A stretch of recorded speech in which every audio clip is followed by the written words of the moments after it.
Hi everybody, it's Diane Gale here from the blog sustainableslowliving.com. I'm glad to be here with you again. And today I want to show you how I make two of the very best savory dips that you're ever going to taste. You've probably had them before. I think my version is the best. You can make them and judge for yourself and let me know down in the comments. We are going to make a chicken buffalo wing dip and a honey barbecue chicken dip. The buffalo wing dip I've been doing for quite some time. The honey barbecue dip I developed a few years ago.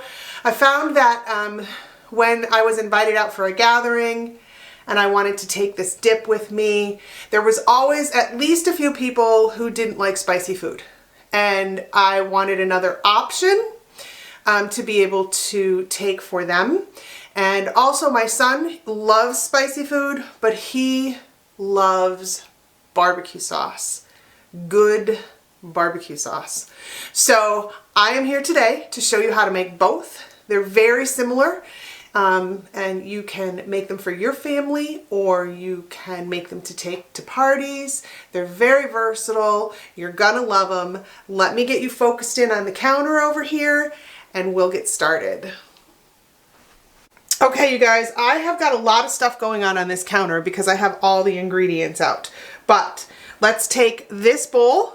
This is an 8-ounce block of cream cheese that I left sit out overnight on the counter so that it would soften and make it easier to mix the other ingredients in with it. And then this is 2 cups of pretty finely chopped rotisserie chicken. I don't know if you can see how fine that is. It's actually about half of a small rotisserie chicken. So we're going to throw that in there with that cream cheese. And then we're going to throw in half a cup of cheddar cheese. And this is for a 4-ounce container of blue cheese crumbles. So that's about half a cup of blue cheese crumbles. I'm probably going to put most of this. If I was doing this in, okay. I'm going to make these dips today in small dishes and I'm doing that for purposes of photographs. If I was doing this dish in the normal 9x9 pan that I use, I would put pretty much all of this, probably all of this, on top of the dish when it was finished. But that's not going to be the case today and this is too much for the top, so I'm going to mix a little bit in with the ingredients. And then before I put the liquids in, I'm going to season it. So I'm going to put in salt to taste. And I'm going to put in some pepper to taste. If you follow my videos, you know that salt, pepper, garlic powder, or granulated garlic, I should say, are my go-to seasonings. I also love fresh garlic, and I love seasoning. Many other seasonings. And I use them when that's going to be the flavor of the dish. But salt, pepper, and granulated garlic enhance just about any dish. So I put them in. And then I am going to put in half a cup of Frank's Red Hot sauce. I am going to tell you that you can use any Red Hot sauce that you want. Maybe you have a favorite. To me, Frank's is the very best. It is the one I use. Kind of get some of that out of the cup because I'm just going to reuse this cup. Even when I get to the barbecue, it's not going to make that much difference. And then this is homemade buttermilk ranch dressing that I have in here. You obviously don't have to use homemade. You can use your favorite ranch dressing. Homemade does make a difference. And if you've had homemade ranch dressing, I don't have to explain why. So there we go. Those are our main ingredients that we've got in here. And then I am going to grab a spoon and mix this all together.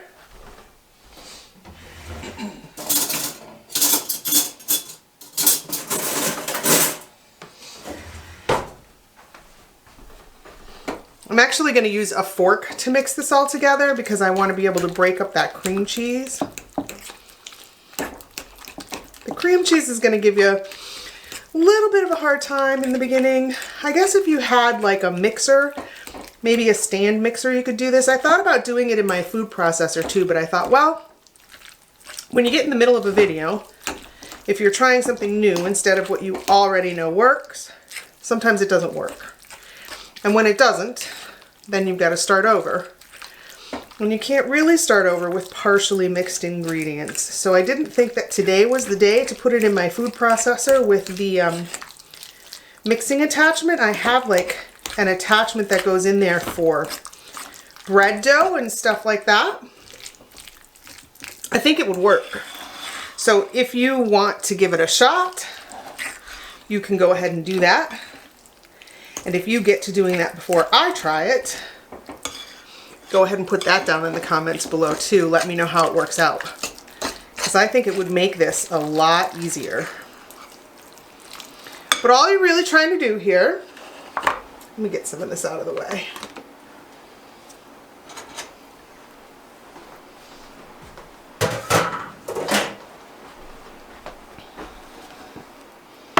So you can see. All you're really trying to do here is get everything mixed up nice and cohesively so that, you know, your cream cheese isn't chunked in spaces and stuff like that. A little bit doesn't matter, but basically you want it mixed up really well. So like I said, usually I put this in like a 9x9 pan. You want to put it in a pan where it's going to be, you can't see my fingers. You want to put it in a pan where it's going to be like an inch, maybe an inch and a half thick in the bottom of the pan. But for photo purposes, I want to use these two little pans that I have here because they match, and I can photo both of the dips together for the blog with these little matching pans, which will look much nicer. So I am going to not put all of this in this pan. I'm going to just put part of it in here.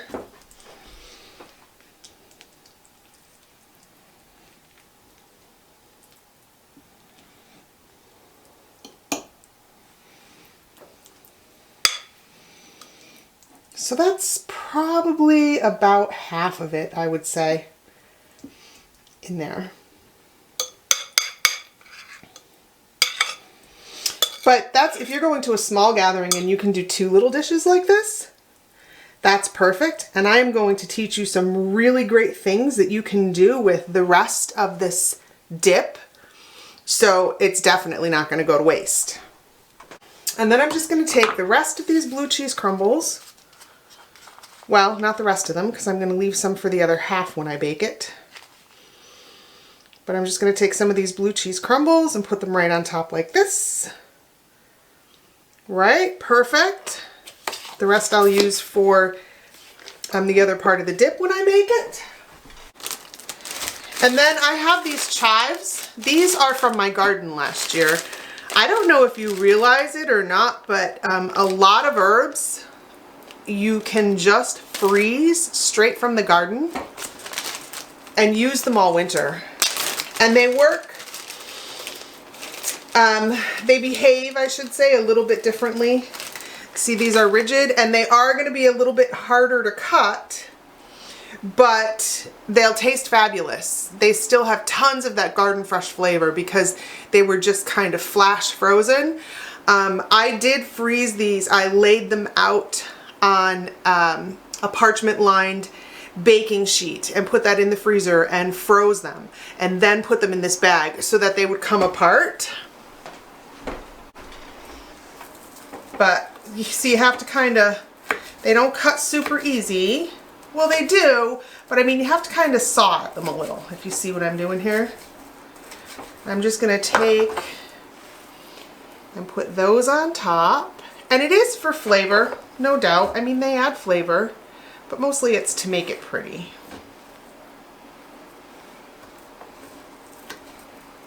Because our food should look as fabulous as it tastes. It just makes us feel good. See that? Very nice, right? Very nice. So that one is ready to go in the oven. I have the oven set at 350, by the way. Oh, I don't want that just yet. And now we're going to start our honey barbecue. So once again, we have a block of cream cheese that was softened overnight, 8 ounces. We have 2 cups of finely diced rotisserie chicken.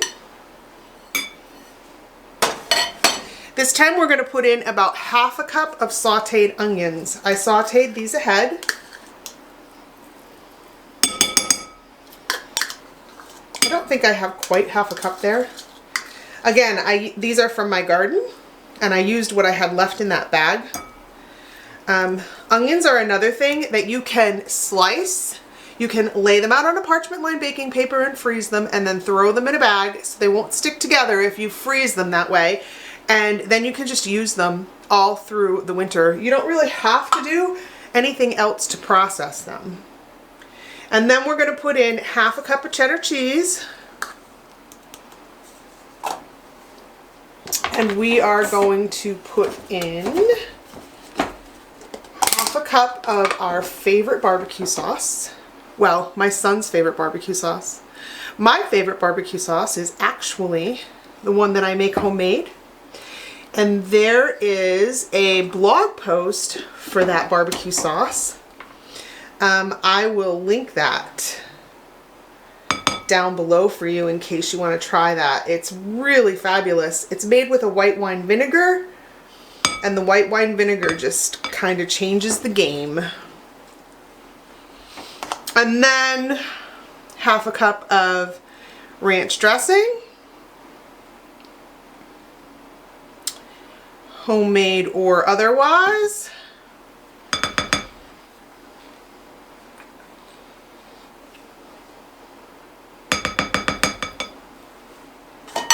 And in this one, a 1/4 cup of honey. A 1/4 cup of honey makes this pretty sweet. You can adjust your sweetness to your liking, but do remember that honey is much sweeter than sugar. So I find that a half a cup is plenty. We're going to give this a mix up just like we did the buffalo style.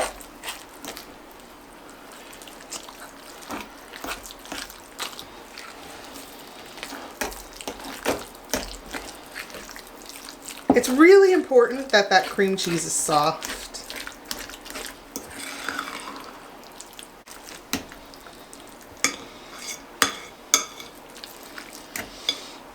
Okay, so here we go. We're going to put some of this in this dish as well.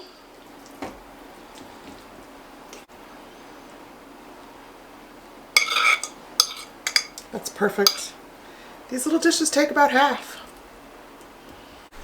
And then it is completely unnecessary to add any more cheese to this, but again, to make it pretty, I am going to put just a little bit of shredded cheddar on top. And I'm going to chop up the rest of these chives.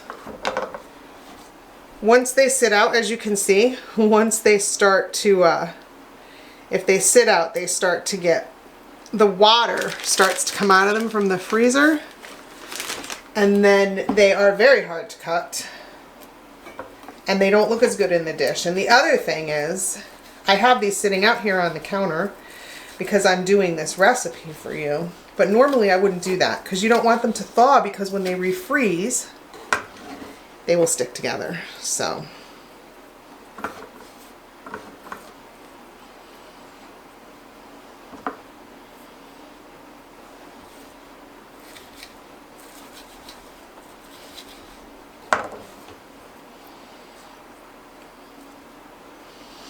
But I got just enough on there.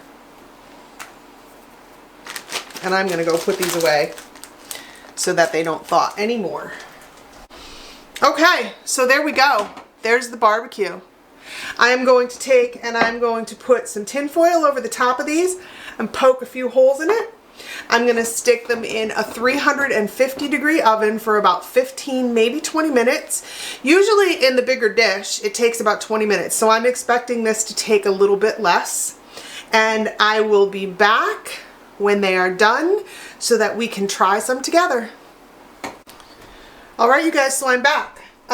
It has actually been about 20 minutes since I put those dips in the oven. I checked them at 15 and they weren't quite ready. So I'm thinking that when I do the big one, it's probably more like 30 minutes. I don't time anything until I need to put a time up for a recipe. So sometimes I'm not real sure when things are going in the oven, how long it's going to take for them to come out. But let's pull these out now. Excuse my well-used oven mitts. I actually bought oven mitts for blog posts so that they would be prettier. And then not too long ago, I was making some homemade bread in my cast iron Dutch ovens. And I put the Dutch ovens on top of the oven mitts, just like I always do with these. And well, it melted the oven mitts. So they are no more. But look at this. That looks fabulous, right? Yeah, that looks great. And it is going to be. The great thing about these little dishes is they came with a lid. Okay, so you gotta look. How about if we take a taste? All right, you guys, so here we go. Barbecue. The barbecue is delicious. I have these cute little club crackers. I actually didn't realize how small they were when I bought them. I thought that I was just buying, like, I don't know, maybe it was going to be half the size of a club cracker. But they're tiny. So tiny. Anyway, this is the honey barbecue chicken dip. And like I said before, this is amazing. This is my son's favorite. He loves barbecue sauce. He can put barbecue sauce on everything. I like the wing dip better, but I won't pass on this.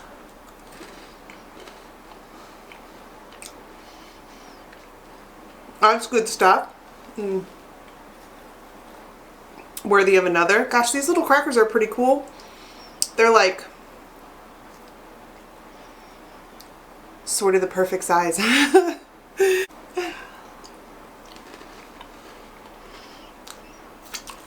It's just a good dip, you guys. And now, let's break in to my favorite. The buffalo chicken dip is my favorite. I love buffalo sauce. And for me, it has got to be Frank's Red Hot. But I am from the Scranton-Wilkes-Barre, Pennsylvania area, and buffalo sauce there is made with Frank's Red Hot. This is incredible. Definitely.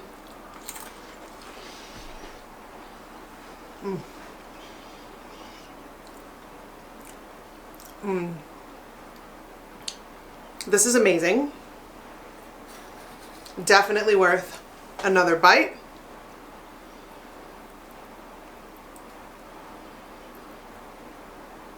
For sure. Good stuff. I think you're going to love having both of these recipes available to you. It's very versatile. Like I said before, not everyone likes the hot sauce, so it's great to have an alternative. And also know that if you take some homemade bread, any kind of really good bread, a baguette, and slice it and toast it, you can use this as a topping. It's pretty much a meal. And another thing that I do with it often is I make homemade French fries, and I put a big plop of this savory dip over top of the fries. They are outstanding. That alone is a meal, or on top of a baked potato. Really, really good stuff. You can eat them with celery sticks if you want to go low carb, carrot sticks, slices of cucumber. I have even taken in the summertime and grilled zucchini spears out on the barbecue and then put savory dip all over the top of them. They are amazing. Really good stuff. You're going to enjoy this recipe. I know you are. Thanks for being here. Hit the subscribe button down below and don't forget that notification bell so that you get notified every time that I do a new video, because I love having you here. And we're going to get together again really soon.